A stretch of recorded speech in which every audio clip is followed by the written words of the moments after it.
the rear window is not going up or down. We have had a preliminary look, and I think we figured out it's the regulator. So this one should be a little easier to get off. It just has the 2 screws in right here, and another one down inside the handle. And this clip comes out a little easier, and that one's just a plastic one.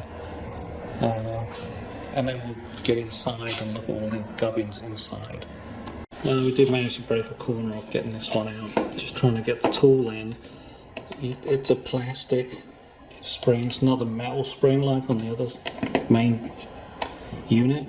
So you've got to push it in a bit and then it will pop out. So you want to try and lever it as best you can, right in the middle, using something plastic and soft so you can push that bugger in a bit. It doesn't go much, and then it will pop out. There's the switch. Nothing wrong with the switch. So this is the connector for it, and this one is a push in to get it to unlock, and you pull it out as you're pushing it in. So right about this point on the door there is a little ledge you can get your fingers around, and I found that if you give it a pull, a gentle pull like that, it will come off. There's another one stuck on the back over here. Oh, there we go, another 2. And again, just like the front one, you angle it out and lift it up. And yeah, you've got all the red things off this one. Great. So we unpeeled the sticky stuff here. We started at the bottom and pulled it all up, and we've got it taped off temporarily. Not temporarily. So we do have to get the motor one out. I believe that's you just push it in and pull and it comes out. These connectors all look clean. There's no corrosion on any of these connectors. So I think that's the motor. Now we are stuck with the window in the up position because it won't go up or down with any of the controls. So we're just going to have to do it like this. I think it's supposed to be in the down according to the instructions, but we're stuck. We'll see how it goes. 4 bolts. 1, 2, 3, 4. Oh, they're all 10mm. Oh, wrong way. No, surprisingly tight. There's a good snap. Corroded in place.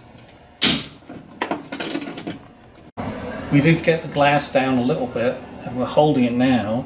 We've got all the 4 bolts out, and here comes the window regulator with the motor that we think has failed.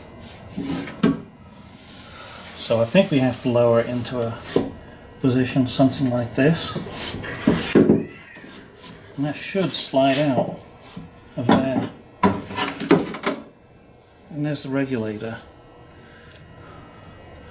I should probably tape this in position. Okay, I think that's probably a good position. Okay, so this is the kind of junk we get up to. This actually came off there because that's the connector for the motor. Here's the new part. Oh, it's got a separate wiring harness, and it's got a plug that is completely different to what we have. We have a very narrow, it's supposed to look like that, a very narrow 2-pin plug, and here it's a 6-pin with 2 wires in it.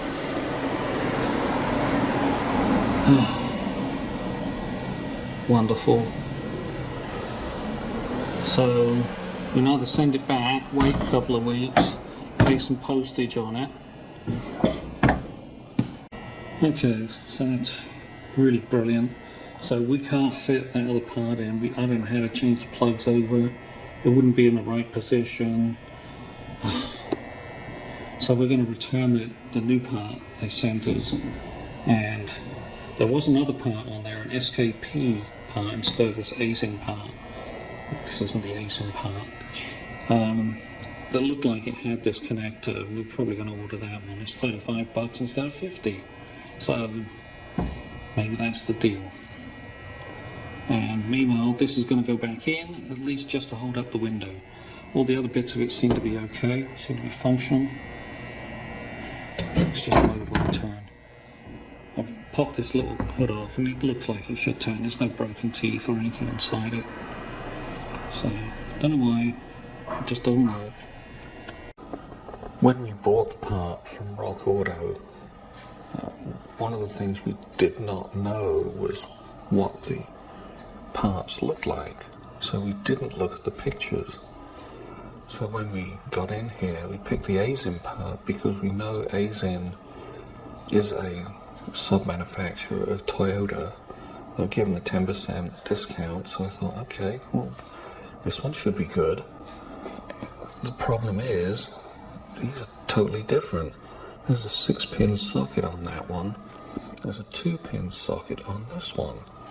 So we couldn't see the part when we pulled the door off, the door panel off, because it was completely hidden. With the window in the up position, there was nothing to look at all. We could see this, but we thought, oh well, this will probably fit. You know, it's in there, it's listed, we did the search, we got the correct vehicle in. These are the only 2 parts for the right rear. So it should work. But no, it doesn't. We needed that part, the SKP part. This one, no, we're just screwed with that socket. Okay, so this was not working when we had it in the door. Oh, but look! We got the ignition on, and now it works. I've been struggling to put it back in the fully up position, but now I can put it in the down position, and I think I might be able to get it back in. So, I don't know what's going on, but all of a sudden now, this is the one that didn't work.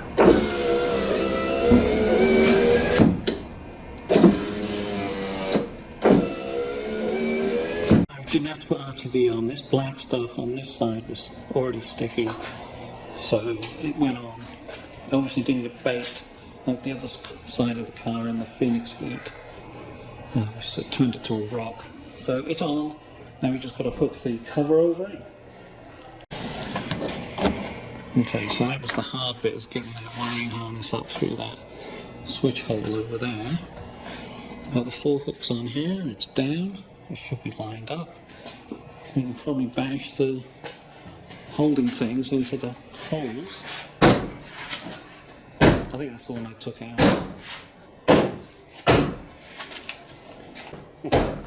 I'll have to cut that butt shot out. Alright, so we're doing the switch. That was easy. And this hooks in from the back, pops in, and then 2 screws. Well, we've got to put this back in, 2 more screws, and it's all back together. I think it's going to go this time. The trick is to get the screw out. It's kind of stuck in the hole, especially with all the crud in there. So have it out, and then you can get everything else to line up, and now it should go.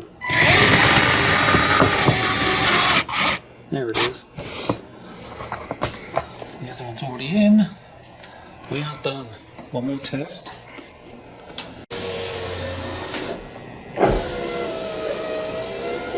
A little slow going up, but hey, it works.